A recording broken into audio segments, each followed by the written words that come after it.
Hello दोस्तों, welcome back to affair with business. अपनी practice series के अंदर हम कंटिन्यू कर रहे थे एमसीक्यू क्वेश्चंस की प्रैक्टिस। वीडियो में हम कवर करेंगे rectification of errors, depreciation, provisions and reserve, अशुद्धियों का सुधार, हरास्य और प्रावधान एवं संचय। अशुद्धियां क्या होती हैं? तो देखिए, जब आप अकाउंटिंग करते हो तो जर्नल एंट्री करते समय या लेजर पोस्टिंग करते समय कई सारी गलतियां हो जाती हैं। ट्रांजेक्शन को रिकॉर्ड करने की, अमाउंट गलत लिखने की या टोटल करने की। साथ में डेप्रिसिएशन क्या होता है, उसको कैसे कैलकुलेट करते हैं, कौन सी उसकी मेथड्स हैं, प्रोविजन एंड रिजर्व, ये सारी चीजें हम इस वीडियो के अंदर कवर करेंगे। आपकी ये जो प्रैक्टिस सेशन है, ये प्रैक्टिस सेशन कम रिवीजन वीडियो होने वाला है, क्योंकि क्वेश्चंस के अंदर जो भी कॉन्सेप्ट आएगा उस कॉन्सेप्ट को भी मैं डिस्कस करूंगा।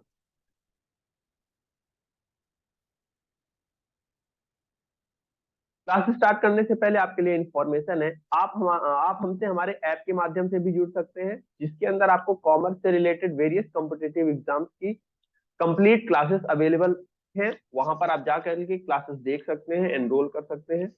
क्लासेस के अंदर आपको रिकॉर्डेड फॉर्मेट में लेक्चर मिलेंगे विथ अनलिमिटेड व्यूज। आप जितनी बार चाहें उतनी बार देख सकते हैं, रिवाइज कर सकते हैं। साथ में आपको स्टडी मटेरियल मिलेगा जो हिंदी और इंग्लिश दोनों मीडियम में होगा और प्रिंटेबल फॉर्मेट में होगा, मतलब आप उस पीडीएफ को डाउनलोड करके आसानी से प्रिंट ले सकते हैं। साथ में आपको एग्जाम तक हमारा सपोर्ट मिलेगा। आपको अगर कुछ डाउट आ रहा है, आप चैट के माध्यम से, कॉल के माध्यम से पूछ सकते हैं। आपको प्रैक्टिस एमसीक्यूज मिलेंगे, क्विजेस मिलेंगी और आपको मॉक टेस्ट मिलेगा। तो आप एक बार जा करके कोर्सेज को विजिट कर सकते हैं हमारे ऐप पर। ऐप की लिंक आपको डिस्क्रिप्शन में मिल जाएगी, अफेयर विद बिजनेस नाम से। ठीक है, चलिए हम अपनी प्रैक्टिस शुरू करते हैं। पहला क्वेश्चन है आप, the amount is written on the wrong side of account or it is posted in the wrong account, it is called, है कि अगर आपका रॉन्ग साइड में है या गलत साइड में पोस्टिंग कर दी गई है, मतलब डेबिट में, लेजर के अंदर डेबिट साइड में पोस्टिंग करनी चाहिए थी लेकिन वो उसको पोस्टिंग क्रेडिट साइड में कर दिया गया, या क्रेडिट में करनी चाहिए थी डेबिट कर दिया गया, तो यह किस टाइप की एरर है? तो देखो, मैं आपको सारी एरर्स बता देता हूं, इनका मतलब क्या होता है। एरर ऑफ ओमिशन का मतलब होता है भूल चूक की शुद्धि, मतलब कोई भी ट्रांजेक्शन आप लिखना ही भूल जाओ, है ना। एरर ऑफ ओमिशन दो तरह का हो सकता है। एक हो सकता है आपका कंप्लीट ओमिशन, कंप्लीट ओमिशन होता है आपका पार्शियल,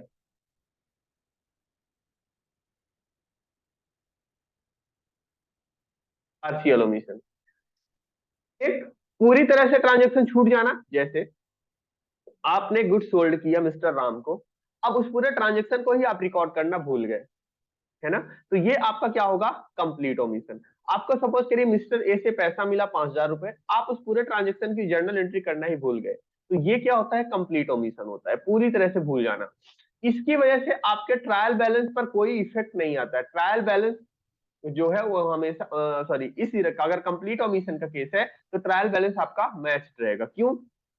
क्योंकि आप ट्रांजेक्शन को पूरी तरह से लिखना भूल गए हो। इसका मतलब ये हुआ कि जितने से गलत डेबिट साइड हुआ है उतने से ही क्रेडिट साइड में भी गलती हुई है। अगर 5,000 रुपए डेबिट में कम हुए हैं तो क्रेडिट साइड में भी 5,000 रुपए कम हुए हैं। इस वजह से आपका ट्रायल बैलेंस क्या रहेगा? मैच रहेगा। पार्शियल ओमिशन का क्या मतलब होता है कि आपने ट्रांजेक्शन रिकॉर्ड किया बट आधा ही रिकॉर्ड किया, मतलब आपको राम से 5,000 रुपए मिले थे तो आपने राम के अकाउंट में तो लिख दिए बट उसको कैश अकाउंट में लिखना भूल गए। तो ये आपका क्या है? Partial omission. और ये एरर आपके ट्रायल बैलेंस में दिख जाती है क्योंकि एक साइड आपका मिसमैच हो जाएगा। ठीक है, तो ये हो गया error of omission. Error of commission का मतलब होता है लेखा संबंधी गलतियां या गणितीय शुद्धियां भी हम इसे कहते हैं। इसमें क्या होगा? आपने टोटल गलत लगाया, तो ये क्या है? आपका एरर ऑफ कमीशन। आपने कैरी फॉरवर्ड गलत कर दिया। कैरी फॉरवर्ड सपोज करिए 5,000 करना था, आपने एक जीरो बढ़ा करके 50,000 कर दिया। कैरी फॉरवर्ड मतलब बैलेंस आगे ले जाना। तो ये आपकी कौन सी गलती होती है? Error of commission. आपने टोटल लगाया, टोटल ही गलत लगा दिया, तो ये क्या है? आपकी error of commission. Error of principle क्या होता है? एरर ऑफ प्रिंसिपल होता है जब आप अकाउंटिंग कन्वेंशन, अकाउंटिंग कॉन्सेप्ट की गलती कर देते हो, है ना। अकाउंटिंग कॉन्सेप्ट की गलती कैसे? जैसे कि सपोज करिए कोई एक्सपेंस हुआ है, अब उसको एज ए सपोज करिए उसको as a revenue expenditure record होना था, बट आपने उसको कैपिटल रिकॉर्ड कर दिया, या वो था कैपिटल एक्सपेंडिचर और आपने उसको as a revenue expenditure sorry record कर दिया। जैसे एग्जांपल से समझाता हूं, मान लीजिए मशीन आप खरीद के लाते हो और मशीन को इंस्टॉल करने का खर्चा लगता है, इंस्टॉलेशन एक्सपेंस होता है, वो कैपिटलाइज होना चाहिए, कैपिटल एक्सपेंडिचर है, मशीन की कॉस्ट में ऐड होना चाहिए था, तो क्या डेबिट होना चाहिए था वहां पे, मशीन अकाउंट डेबिट होना चाहिए था। लेकिन आपने क्या कर दिया, रिपेयर एंड मेंटेनेंस अकाउंट के अंदर उसको डाल दिया, या इंस्टॉलेशन एक्सपेंस के अंदर उसको डाल दिया। तो ये क्या हो जाएगा आपका, आपने अकाउंटिंग कॉन्सेप्ट की गलती कर दी, तो ये आपकी एरर ऑफ प्रिंसिपल है। जैसे सपोज करिए आप फर्नीचर खरीद के लाए हो, तो फर्नीचर अकाउंट डेबिट होना चाहिए था, लेकिन आपने गलती से परचेस अकाउंट डेबिट कर दिया है ना, क्योंकि आपको लगा कि खरीद को तो हम परचेस में डालते हैं, तो फर्नीचर खरीद को भी परचेस में डाल देते हैं, जबकि फर्नीचर तो क्या है, फिक्स एसेट है, और फिक्स एसेट है अगर तो उसको परचेस अकाउंट के अंदर जाना चाहिए था, सॉरी फर्नीचर अकाउंट के अंदर जाना चाहिए था, आपने परचेस अकाउंट के अंदर डाल दिया। तो ये क्या है, आपकी एरर ऑफ प्रिंसिपल या सैद्धांतिक अशुद्धि। कंपनसेटिंग एरर क्या होती है, कंपनसेटिंग एरर का अच्छा, एरर ऑफ प्रिंसिपल जो है वो आपके ट्रायल बैलेंस को अफेक्ट नहीं करती है। क्यों नहीं करती है, क्योंकि यहां पर आप डेबिट कर रहे हो, डेबिट करना चाहिए था, सपोज करिए किसी चीज को 5000 से आप डेबिट तो कर रहे हो, जस्ट गलत अकाउंट के अंदर कर रहे हो। फर्नीचर को करना चाहिए था, आपने परचेस को कर दिया, तो डेबिट में अमाउंट तो 5000 आ रहा है, मतलब डेबिट का टोटल मिसमैच नहीं होगा, जस्ट अकाउंट गलत हो जाएगा, है ना। तो ये एरर भी आपके ट्रायल बैलेंस को अफेक्ट नहीं करती है, मतलब अगर आपकी सैद्धांतिक अशुद्धि है, एरर ऑफ प्रिंसिपल है, तो भी आपका ट्रायल बैलेंस मैच होगा। कंपनसेटिंग एरर क्या होती है, तो कंपनसेटिंग एरर का मतलब होता है जब एक गलती दूसरी गलती को छुपा ले, है ना, या एक गलती दूसरी गलती के इफेक्ट को नलीफाइड कर दे, खत्म कर दे, तो वो होती है कंपनसेटिंग एरर। जैसे एग्जांपल, आपको राम के अकाउंट को डेबिट करना था 5000 रुपीज से, और आप भूल गए करना, और वहीं दूसरी श्याम के अकाउंट को क्रेडिट करना चाहिए था 5000 से। अब यहां पर क्या हुआ, राम डेबिट भी नहीं हुआ 5000 से और श्याम क्रेडिट भी नहीं हुआ 5000 से, मतलब इन दोनों गलतियों ने एक दूसरे को इफेक्ट को खत्म कर दिया। 5000 से डेबिट, इस गलती की वजह से ट्रायल बैलेंस में 5000 से डेबिट साइड का टोटल कम आएगा और इधर क्रेडिट का टोटल कम आएगा, तो दोनों गलतियों ने एक दूसरे को क्या कर दिया, नलीफाइड कर दिया, इफेक्ट को खत्म कर दिया। और कंपनसेटिंग एरर को ढूंढना बहुत मुश्किल होता है, ये भी क्योंकि ये भी ट्रायल बैलेंस से आपको दिखती नहीं है, ट्रायल बैलेंस के टोटल को ये अफेक्ट नहीं करती है। समझ में आया गलतियां। अब हमने क्या किया है, रॉन्ग साइड में पोस्टिंग कर दी है, पोस्टिंग जो है क्या है, गलत कर दी है, तो ओमिशन तो होगा नहीं क्योंकि हम भूले नहीं है कुछ भी लिखना, हमने लिखा है गलत लिखा है। प्रिंसिपल, एरर ऑफ प्रिंसिपल भी नहीं है क्योंकि यहाँ पर हमने अकाउंटिंग कन्वेंशन किया है, अकाउंटिंग कॉन्सेप्ट की गलती नहीं की है ना। और कंपनसेटिंग ये एरर है नहीं क्योंकि एक एरर दूसरे एरर के इफेक्ट को नलीफाइड कर नहीं रही है, तो ये कौन सी हो जाएगी, एरर ऑफ कमीशन, आपने लिखने में गलती की हुई है। ठीक है, तो आपका सही आंसर क्या होगा, B. ₹2000 paid as wages for installing a machine should be debited to. अब देखो यहां पर आपने वेजेस पे किया मशीन इंस्टॉल करने के लिए, ये इसको कहां डेबिट होना चाहिए, तो मशीन से रिलेटेड एक्सपेंस है, और मशीन को चालू करने से पहले के जो भी खर्चे होते हैं, चाहे वो मशीन को आपकी फैक्ट्री तक लाने का खर्च हो, फ्रेट एक्सपेंसेस हो, चाहे मशीन को इंस्टॉल करने का इंस्टॉलेशन एक्सपेंस हो, वो सब कहां डेबिट होगा, मशीन अकाउंट के अंदर डेबिट होगा। तो आपका सही आंसर क्या हो जाएगा, बी। यहीं पे सपोज करिए आप मशीन अकाउंट डेबिट ना करके आपने एंट्री पास कर दे कि wages account debit to cash account, ये एंट्री पास कर दे। अब यहां पर क्या हो रहा है, आपने अकाउंटिंग कन्वेंशन की गलती कर दी, है ना। अकाउंटिंग का रूल बोलता है कि आपको मशीन अकाउंट में डेबिट करना चाहिए था और आपने वेजेस अकाउंट के अंदर डेबिट कर दिया, कैपिटल एक्सपेंडिचर को रेवेन्यू एक्सपेंडिचर ट्रीट कर दिया। इस वजह से ये अगर ऐसी गलती होती तो इसको हम क्या बोलते, क्या कौन सी गलती थी ये, सैद्धांतिक अशुद्धि, एरर ऑफ प्रिंसिपल। ठीक है, नेक्स्ट है आपका, purchase of office furniture for ₹1200 was debited to the journal expense account it is.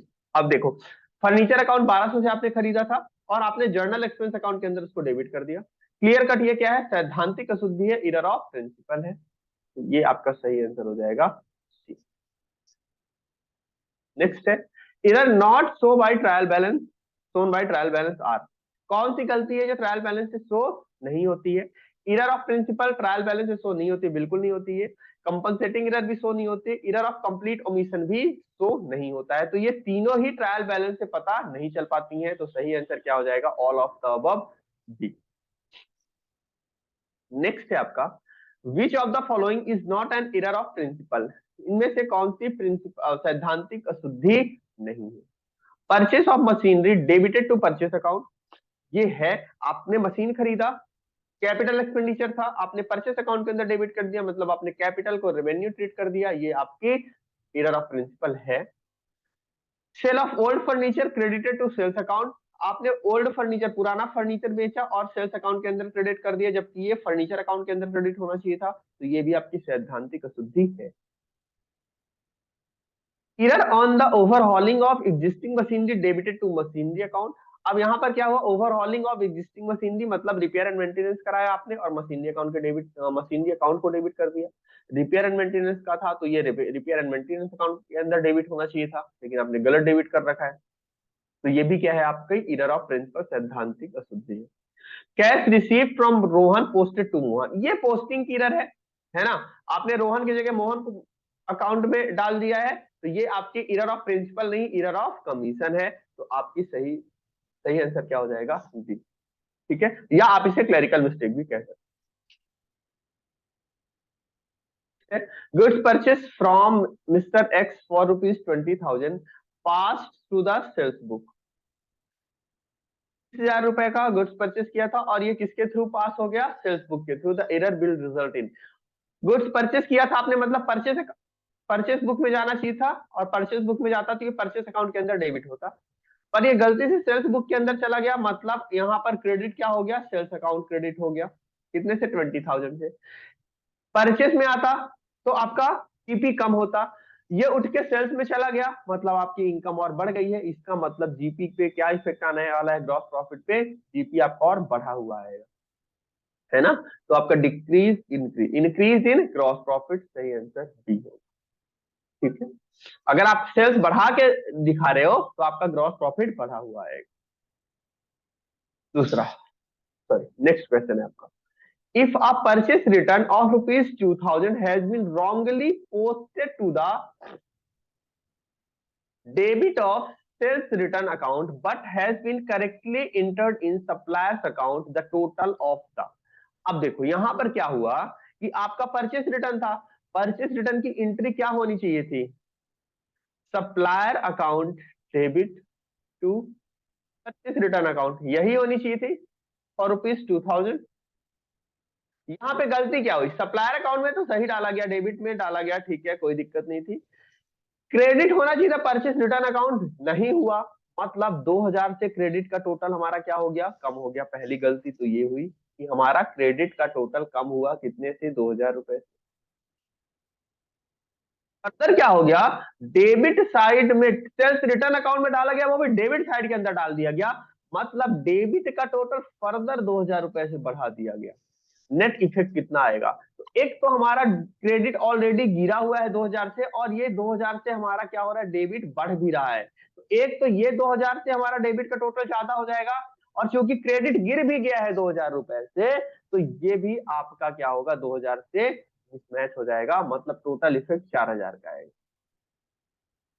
समझ में आ रही है बात कि टोटल इफेक्ट, नेट इफेक्ट आपका कितने रुपए से आने वाला है? ठीक है, 4,000 से आपका क्या होगा? डेबिट का टोटल बढ़ा हुआ रहेगा। तो trial balance would show the debit side of ₹2,000 more than credit, नहीं, the debit side of trial balance will be 4,000 more than the credit side, यही आपका सही आंसर होगा कि हमारा जो डेबिट साइड का टोटल है वो 4,000 से बढ़ा हुआ मिलेगा। ठीक है,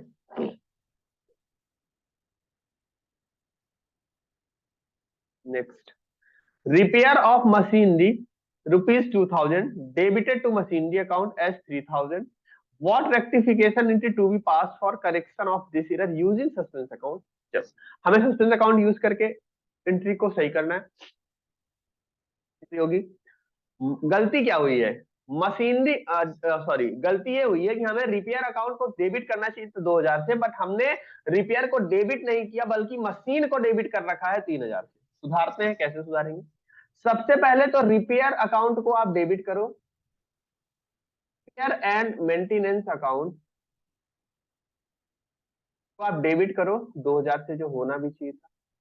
फिर क्या हुआ है, मशीन अकाउंट गलती से डेबिट हो गया 3000 से। तो गलती को सुधारने के लिए क्या करेंगे, अगर हमने कोई चीज को गलती से डेबिट कर दिया, तो सुधारने के लिए अगर हम उसको क्रेडिट कर दें तो हमारी गलती सुधर जाएगी। मशीन को हमने डेबिट कर रखा है 3000 से, सुधारने के लिए हम टू मशीन अकाउंट कर देंगे, टू मशीन अकाउंट 3000। अब देखो, डेबिट 2000 हो रहा है, क्रेडिट 3000 हो रहा है, मतलब डेबिट में 1000 रुपए कम हो रहा है, और जो कम हो रहा है वही कहाँ चला जाएगा, सस्पेंस अकाउंट के अंदर। एंट्री क्या बनी, repair and maintenance account debit 2000, suspense account debit 1000, to machinery account 3000। देख लो कौन सी एंट्री है, ये आपका डी हो जाएगा करेक्ट।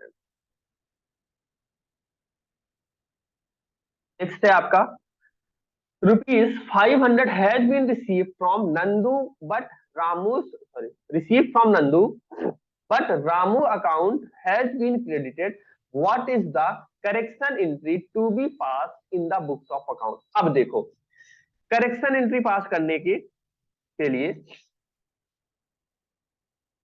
करो कि वो किस टाइप की एरर है। किस टाइप की एरर का मतलब है, वो सिंगल साइडेड एरर है कि डबल साइडेड एरर। करेक्शन की पॉइंट ऑफ व्यू से हम एरर को दो तरह से कैटेगराइज करते हैं, एक सिंगल साइडेड, दूसरी double sided. Single sided error क्या होती है, वो गलतियां जो केवल एक अकाउंट को इफेक्ट कर रही हैं, किसी भी एक अकाउंट को इफेक्ट कर रही है, वो सिंगल साइडेड एरर है। जैसे आपने परचेस अकाउंट का टोटल 5000 से कम लगाया, अब अगर परचेस अकाउंट का 5000 से कम लगा रहे हो, तो उसकी वजह से क्या दूसरे अकाउंट पे इफेक्ट जाएगा, नहीं जाएगा भाई, ऑब्वियस सी बात है। अगर हमने परचेस का टोटल कम लगाया तो हमें कैश अकाउंट पे कोई इफेक्ट नहीं जाएगा।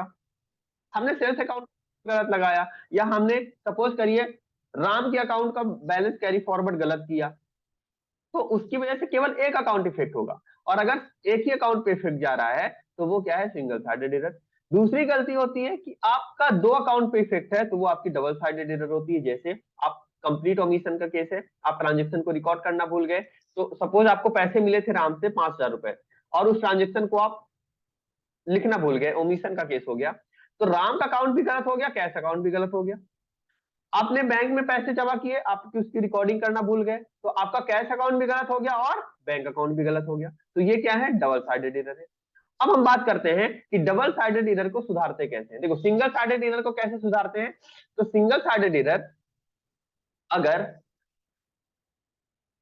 सिंगल बता देता हूं, single sided error, single sided है तो ये दो तरह से सुधरेगी। बिफोर फोर आपका फाइनल अकाउंट है, मतलब आपको फाइनल अकाउंट बनाने से पहले है, और फाइनल अकाउंट, अगर फाइनल अकाउंट बनाने से पहले है तो जिस अकाउंट के अंदर गलती हुई आप सीधा जाकर के उस अकाउंट के अंदर सुधार देंगे। टोटल कम है तो आप वह अंडर कास्टेड या ओवर कास्टेड जैसा भी केस है लिख करके सुधार देंगे। डेबिट का टोटल कम है, डेबिट में लिख दोगे, डेबिट का टोटल ज्यादा है तो जो डिफरेंस है उसको क्रेडिट साइड लिख दोगे, ऐसा करके आप सुधार दोगे। आफ्टर फाइनल अकाउंट अगर है तो वो सस्पेंस अकाउंट के थ्रू सुधरेगी, आपको सस्पेंस अकाउंट के थ्रू एंट्री पास करनी पड़ेगी। अब बात करते हैं हम डबल साइडेड एरर की। डबल साइडेड, तो देखो मैं इस एग्जांपल के थ्रू ही बता देता हूँ डबल साइडेड एरर कैसे इफेक्ट कैसे सुधरती है। सबसे पहले तो पता करो कि डबल साइडेड है कि नहीं है। तो यहाँ पर क्या हो रहा है, नंदू का अकाउंट भी गलत हो रहा है, रामू का अकाउंट भी गलत हो रहा है, मतलब डबल साइडेड एरर है। अब डबल साइडेड एरर चाहे before final preparation of final account हो या after preparation of final account हो, सेम ही तरह से सुधरती है। कैसे, सबसे पहले आप रॉन्ग एंट्री करके देखते हो, क्या रॉन्ग एंट्री हुई है। रॉन्ग एंट्री क्या हुई है, ₹5000 has been receive from Nandu but Ramu's account has been credited, मतलब एंट्री क्या पास हुई, cash account debit to Ramu's account 500। ये हमारी क्या है, गलत एंट्री है, रॉन्ग एंट्री है। राइट एंट्री क्या होनी चाहिए थी, account debit to Nandu account.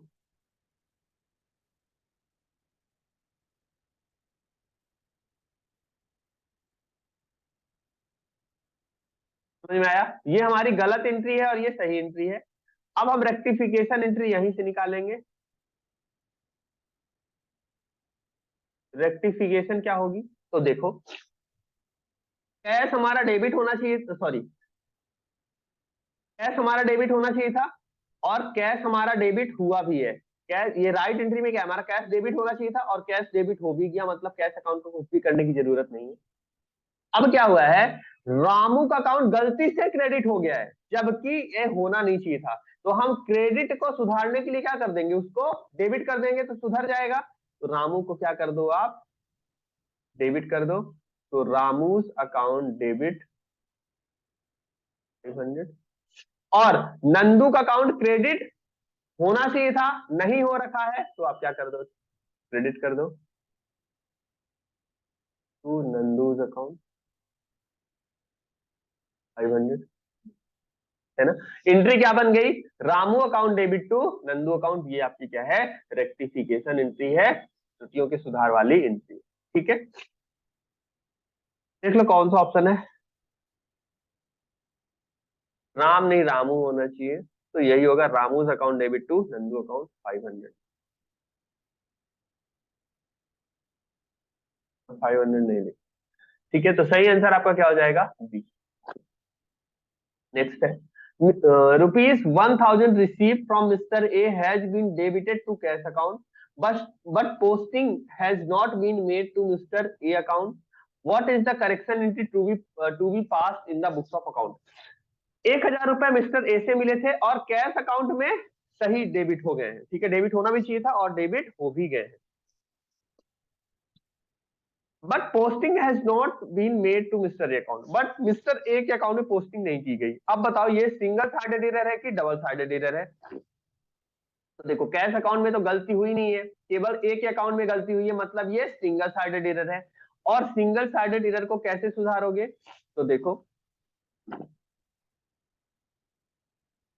Single sided error, अब यहाँ पे क्वेश्चन में ये नहीं दिखा है बिफोर फाइनल अकाउंट है कि आफ्टर फाइनल अकाउंट है, आप हमेशा आफ्टर फाइनल अकाउंट मान के करोगे, मतलब सस्पेंस अकाउंट के थ्रू करोगे, है ना? तो सस्पेंस अकाउंट के थ्रू कैसे करेंगे, मिस्टर ए क्रेडिट होने चाहिए थे, है ना? एंट्री क्या पास होनी चाहिए थी, एस टू मिस्टर ए, है ना? मतलब मिस्टर ए होना चाहिए था, कैश में तो कुछ इफेक्ट है नहीं, कैश सही है। तो हम क्या करेंगे, मिस्टर ए को क्रेडिट कर दो, मिस्टर ए अकाउंट 1000। और डेबिट के लिए हमें कुछ नहीं मिल रहा है, तो हम डेबिट किसको कर देंगे, सस्पेंस अकाउंट को। सस्पेंस होता ही इसीलिए, कहीं ना कुछ ना दिखे तो सस्पेंस। एंट्री क्या बनेगी, suspense account debit to mister A account.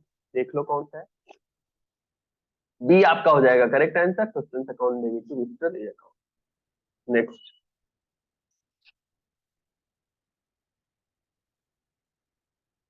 Depreciation arises because of,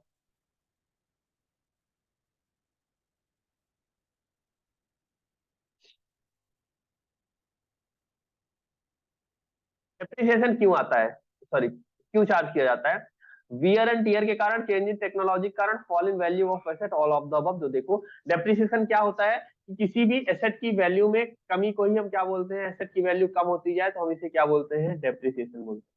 depreciation के कई रीजन हो सकते हैं, वियर एंड टीयर मतलब नॉर्मल टूट फूट या नॉर्मल यूजेस के कारण भी वैल्यू में कमी आती है, बिल्कुल। चेंज इन टेक्नोलॉजी मतलब आज टेक्नोलॉजी दूसरी थी, कल टेक्नोलॉजी बदल गई। आज मैनुअल मशीन थी, कल ऑटोमेटिक हो गई। तो अगर आपने आज मैनुअल खरीदा है और कल टेक्नोलॉजी चेंजेस के कारण ऑटोमेटिक मशीन आ जाती है, तो ऑब्वियस सी बात है कि मैनुअल वाले की वैल्यू कम हो जाएगी। तो टेक्नोलॉजी में चेंजेस की वजह से ही वैल्यू कम होती है। Fall in the value of asset मतलब एसेट की वैल्यू में क्या हो जाना, कमी आ जाना। आप मार्केट से कोई भी एसेट खरीदो, आप बाइक खरीदते हो, जैसे ही बाहर निकालते हो उसकी वैल्यू कम हो जाती है। तो इन सब, ये सारे रीजन आपकी वैल्यू में कमी के होते हैं, मतलब ये सारे रीजन आपके क्या है, डेप्रिसिएशन के हैं। सही आंसर क्या हो जाएगा, B. Diminishing value method means a method by which, diminishing value method, तो डिमिनिशिंग वैल्यू या रिटर्न डाउन वैल्यू मेथड भी हम कहते हैं। ये मेथड क्या होती है कि आपने 1000 में मशीन खरीदी है सपोज, और उस पर 10% अगर डेप्रिसिएशन चार्ज करना है, तो हर साल वैल्यू जो है वो कम होती जाएगी और डेप्रिसिएशन भी हर साल कम होता जाएगा। जैसे पहले साल डेप्रिसिएशन 100 रुपए आएगा, तो आपकी नेक्स्ट ईयर के लिए डब्ल्यू कितनी बचेगी, 900। फिर नेक्स्ट ईयर के लिए डेप्रिसिएशन 90 रुपए हो जाएगा, तो आपकी वैल्यू कितनी बचेगी? 810 रुपए। नेक्स्ट ईयर के फिर 10% आप लगाओगे तो 81 रुपीज। तो इस तरह से ग्रेजुअली आपकी मशीन की वैल्यू भी कम होगी और आने वाले टाइम पे आपका डेप्रिसिएशन भी ग्रेजुअली कम होता जाएगा। तो कौन सा ऑप्शन सही हो देख लीजिए। The rate of depreciation falls year by year. नहीं, डेप्रिसिएशन रेट में चेंजेस नहीं होता है, 10% है तो आगे भी 10% ही रहेगा, तो यहाँ पे तो कोई चेंजेस नहीं होगा। The amount on which depreciation is calculated falls year by year. जिस अमाउंट पे आप डेप्रिसिएशन कैलकुलेट कर रहे हो वो ईयर बाय ईयर कम हो जाएगी, तो ये आपका सही आंसर है। The rate as well as the amount to which it is applied fall year by year. नहीं, रेट पे कोई चेंजेस नहीं होता है, तो आपका सही आंसर क्या बनेगा? बी है आपका। A machine is purchased on 1st of April 2018 for rupees 80,000. Expenses incurred on installation of rupees 20,000. The residual value at the end of its expected useful life of 4 years is estimated rupees 10,000. मतलब scrap value आपकी 10,000 रुपए है। The amount of depreciation under straight line method SLM method है आपकी for the year ended on 31st March 2019 will be। तो देखो SLM method से आप डेप्रिसिएशन कैसे लगाओगे, तो सबसे पहले तो आपकी वैल्यू ऑफ मशीन कितनी है? कॉस्ट ऑफ मशीन 80,000 आपने परचेस किया था, 20,000 इंस्टॉलेशन के एक्सपेंसेस है, तो टोटल इसकी वैल्यू कितनी हो जाएगी? 1 लाख रुपए हो जाएगी, है ना। इंस्टॉलेशन एक्सपेंसेस को भी हम उसकी कॉस्ट में ऐड कर देते हैं। और स्क्रैप वैल्यू आपकी आफ्टर 4 ईयर कितनी होगी? 10,000। इसका मतलब ये हुआ कि डेप्रिसिएबल वैल्यू कितनी बची? 90,000। एसएलएम मेथड है, मतलब ही डेप्रिसिएशन लगेगा, तो डिवाइडेड बाई हम 4 कर देंगे, और 90,000 डिवाइडेड बाई 4 होगा 22,500। अब ये चारों सालों में इतना ही डेप्रिसिएशन लगेगा, चाहे वो 2019 के लिए पूछे, 2020 के लिए, 2021 के लिए या 22 के लिए। तो आपका सही आंसर क्या हो जाएगा? बी, 22,500। आपका machinery which cost rupees 2 lakh is depreciated at 25% per year using the written down value method. At the end of 3 years it will have a net book value of, देखो depreciation charge हो रहा है 25% के हिसाब से, तो 3 साल बाद उसकी वैल्यू कितनी बचेगी? निकाल लो। 2 लाख रुपए आपकी कॉस्ट थी, 30% डेप्रिसिएशन लगेगा तो कितना हो जाएगा? ये 50,000। सॉरी, 50,000 नहीं होगा, 50,000। वैल्यू बची कितनी फर्स्ट ईयर के लिए? 1,50,000 ब्लू डी फर्स्ट ईयर पे।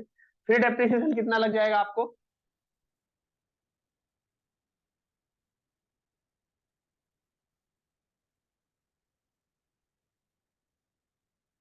की 7,500।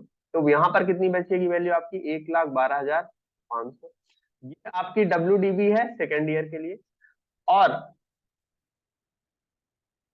इस साल आपका डेप्रिसिएशन कितना लग जाएगा?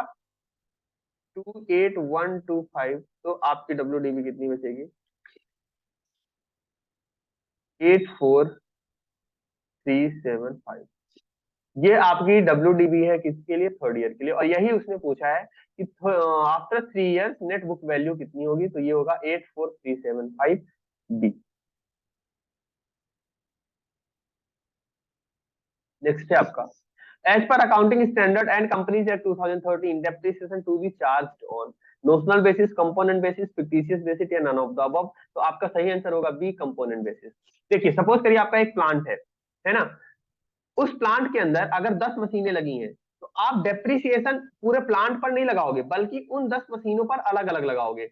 उन 10 मशीन, वो 10 मशीनें जब आपने खरीदी है उसको ध्यान में रखोगे, और उस हर पर्टिकुलर मशीन की यूजफुल लाइफ कितनी है और उस पर कितना रेट लगना चाहिए वो अलग अलग होगा। मतलब आप डेप्रिसिएशन जो चार्ज होता है वो कंपोनेंट बेसिस पर चार्ज होता है।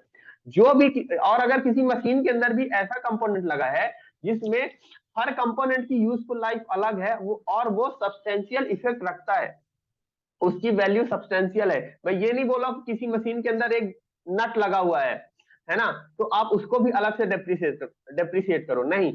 जिसका सब्सटेंशियल वैल्यू है और यूजफुल लाइफ अलग है, उस कंपोनेंट को आप अलग अलग डेप्रिसिएट करोगे, है ना। तो ये आपका है कंपोनेंट बेसिस पर डेप्रिसिएशन चार्ज होगा। As per dash under Companies Act 2013, depreciation is a systematic allocation of depreciable amount of an asset over its useful life. तो देखो शेड्यूल 1, 2, 3, 4, शेड्यूल 2 होगा आपका, सही आंसर बी होगा। Schedule 2 he rate of depreciation की भी बात करता है कंपनीज एक्ट के अंदर, तो याद रखेंगे शेड्यूल 2 ऑफ कंपनीज एक्ट 2013। आपका अ machine has purchase for ₹30 lakhs having an estimated total working of 24,000 hours. The scrap value is expected to ₹2 lakhs and anticipated pattern of distribution of effective hours is as follows. तो पहले 3 साल के अंदर 3,000 घंटे, next 4 से 6 साल में वो 2,600 घंटे पर ईयर चलेगी, और अगले 7 से 10 में आपको 1,800 घंटे पर चलेगी। आप इन सबका टोटल करोगे वैसे तो 24,000 घंटे आ जाएगा।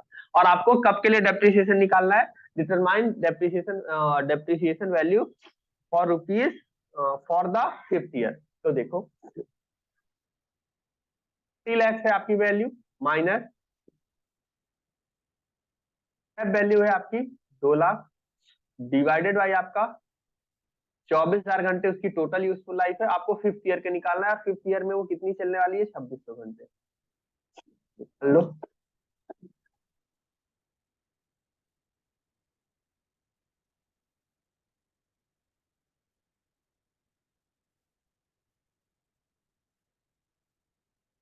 डी हो जाएगा 3,03,333। If the amount of any non liability can not be determined with accuracy. देखो अगर किसी भी लाइबिलिटी आपको पता है कि ये लाइबिलिटी आने वाली है, बट उसका अमाउंट आपको एग्जैक्ट नहीं पता है कि कितना अमाउंट होगा, तो उसके लिए आप क्या बनाते हो, प्रोविजन बनाते हो। सही आंसर क्या होगा, डी, है ना। आपको ये पता है कि लाइबिलिटी आएगी और अमाउंट भी पता है, तब उसको आप एज अ लाइबिलिटी ही बुक कर लेते हो, फिर प्रोविजन नहीं बनाते हो। समझ में आई बात। तो प्रोविजन किसके लिए बनाते हैं, जिस लाइबिलिटी के बारे में पता है कि आने वाली है बट अमाउंट आपको एग्जैक्ट नहीं पता है, तो उसको आप प्रोविजन उसके लिए बनाते हो। Reserve arising from capital, reserve arising from capital receipt are known as, जो कैपिटल रिसिप्ट से बनता है वो उसको हम क्या बोलते हैं, कैपिटल रिजर्व। सही आंसर होगा आपका ए। जैसे आपने मशीन बेची, उसकी वजह से अगर आपको प्रॉफिट हो गया, तो वो आपका कहाँ क्या बनेगा, कैपिटल रिजर्व बनेगा। ठीक है। Profit on sale of fix asset is used to create, अभी लास्ट में ही मैंने बोला अगर आप फिक्स एसेट बेच करके कोई प्रॉफिट कमा रहे हो, तो उसकी वजह से आपका क्या बनेगा, कैपिटल रिजर्व। ठीक है। तो ये थे आपके प्रैक्टिस एमसीक्यूज। इसकी प्रैक्टिस करें, इसका पीडीएफ भी मैं टेलीग्राम ग्रुप पर डाल दूंगा, तो वहां से आप पीडीएफ भी ले सकते हैं।